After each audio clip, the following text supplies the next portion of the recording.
Hey everyone, and welcome to today's Explainer.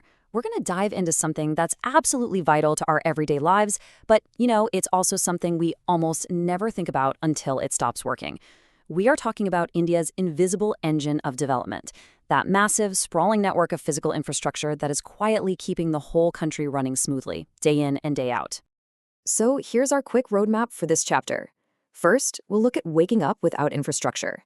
Second, transport and how it's moving India forward. Third, the communication revolution. And finally, our shared responsibility. All right, let's jump right into Section 1, Waking Up Without Infrastructure. To really appreciate what we have, we kind of need to imagine what life would be like without it. Just imagine waking up tomorrow morning, getting ready for school or work, and when you step outside, there are literally no roads. The buses are just gone. You pull out your phone, and you've got zero signal. You go back inside, the lights won't flick on, the internet is totally dead, and when you turn the tap, nothing comes out. How would you even get anywhere? How would food even reach the markets? We take all this stuff for granted, right?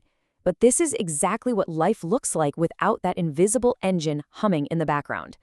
So, that invisible engine powering your whole morning routine, that is what we call physical infrastructure.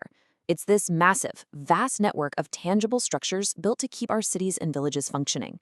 And it's not just roads. We're talking transportation systems like railways and bridges, utilities like the power grids and water pipelines, telecom towers that give you internet, and even energy infrastructure like windmills and solar parks.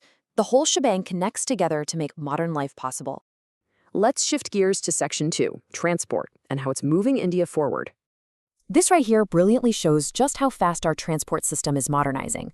On one hand, you've got the ultra-modern Vande Bharat Express, totally transforming railway travel, making it way faster and super efficient.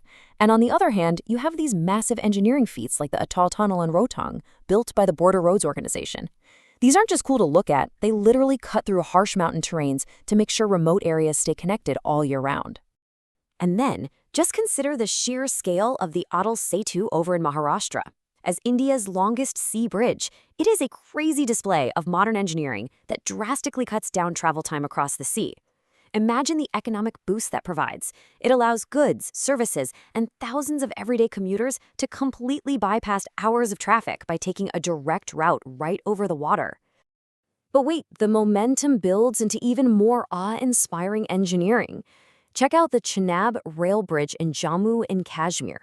Guys, it is officially the world's highest railway bridge. Spanning that massive Chenab River at record-breaking heights, it stands as this huge testament to how advanced physical infrastructure is conquering some of the toughest geography on the planet, just to make sure every single corner of the country is linked. Of course, it's not all about trains and roads. Our skies are busier than ever.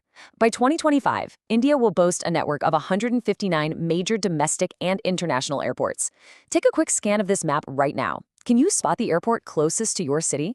This insane level of connectivity means that no matter where you live, you are getting increasingly closer to a global network of trade and travel.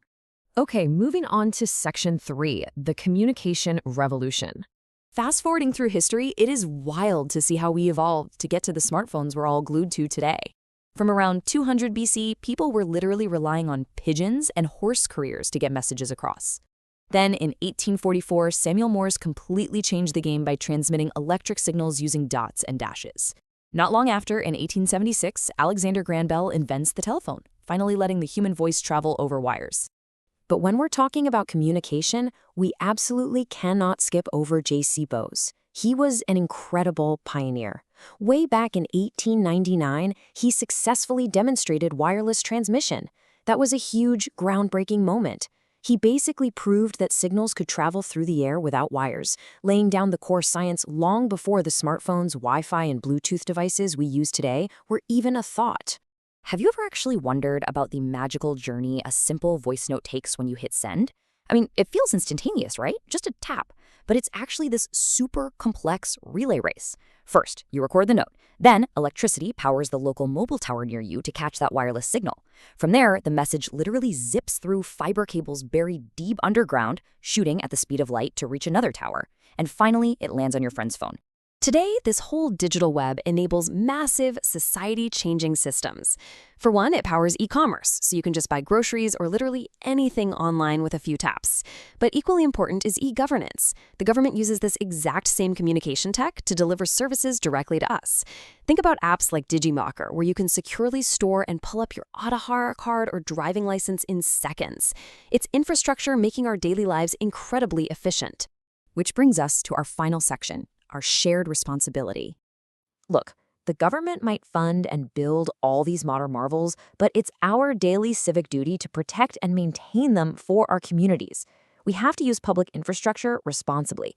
If you see damage, dangerous potholes or busted streetlights, it is up to us to report it. Sure, there are government penalties to stop people from intentionally damaging things, but proactive care from us, the citizens, is what actually keeps the engine running smoothly. Let's wrap up this chapter's core message with this really powerful vision from Dr. APJ Abdul Kalam. He pointed out that a truly developed India will be one where urban and rural areas have the exact same standard of infrastructure: roads, power, water, and communication. It's a great reminder that true development means connecting everyone, everywhere, equally. And that is a wrap for today's explainer. To really master this chapter and everything we just talked about, from the crazy heights of the Chenab Bridge to those underground fiber cables, make sure to click the link in the description below to grab our exclusive study bundles and absolutely ace your exams. I'm going to leave you with this one thought. The next time you turn on a tap or send a quick text, just take 1 second to appreciate that massive invisible engine working tirelessly behind the scenes for you. Thanks for joining me and keep learning.